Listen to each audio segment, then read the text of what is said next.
పెట్టినా మన TRS legal cell వీరులు ఉన్నారు, మీరు భయపడే అవసరం లేదు. న్యాయస్థానాలని అక్కడ పోరాటం చేద్దాం. మీకు అండగా కేసీఆర్ ఉంటాడు, బీఆర్ఎస్ ఉంటుంది, అందరం ఉంటాం. ఇక ఈడికెళ్ళి నేను కూడా ఊకోను, నేను బయలుదేరుతా. యాందాకైనా మంచిదే.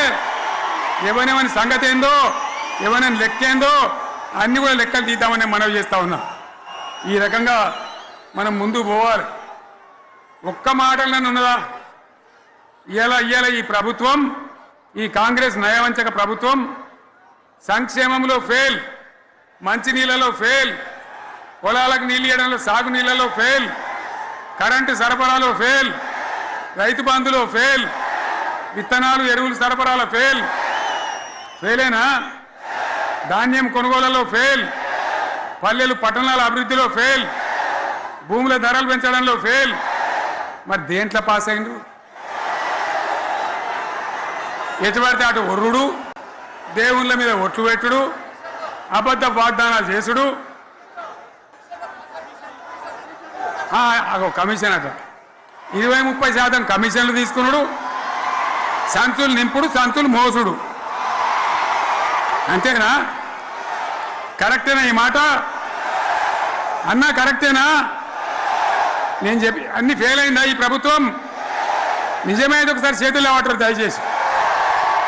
స్టేజ్ మీద లేవటరా? ఫెయిలేనా?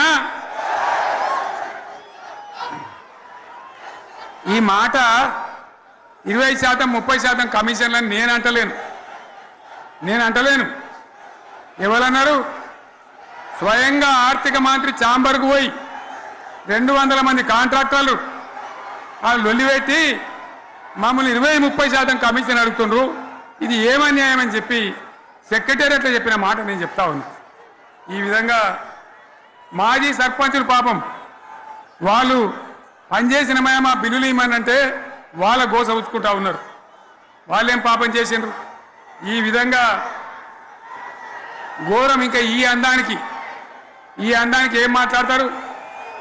కేసీఆర్ నువ్వు రా అసెంబ్లీకి, నీ కాయగూరకుడు ముచ్చట్లు తింటానికా?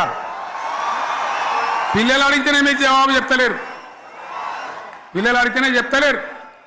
ఉన్నట్టు నిలబెడితే ఆ ఆర్థిక మంత్రి అసెంబ్లీలో లేచి 20% కమిషన్ తీసుకోవడానికి కేటీఆర్ మాట్లాడితే ఆయన లేచి భుజాలు తడుముకుంటాడు. నీకెందుకయ్యా బాధ? నువ్వు తీసుకుంటేనే నీకు బాధ ఉండాలి కదా. లేచి పేదలు ఉల్లి పెడతా ఉన్నాడు ఆయన అసెంబ్లీలో. ఈ విధంగా చాలా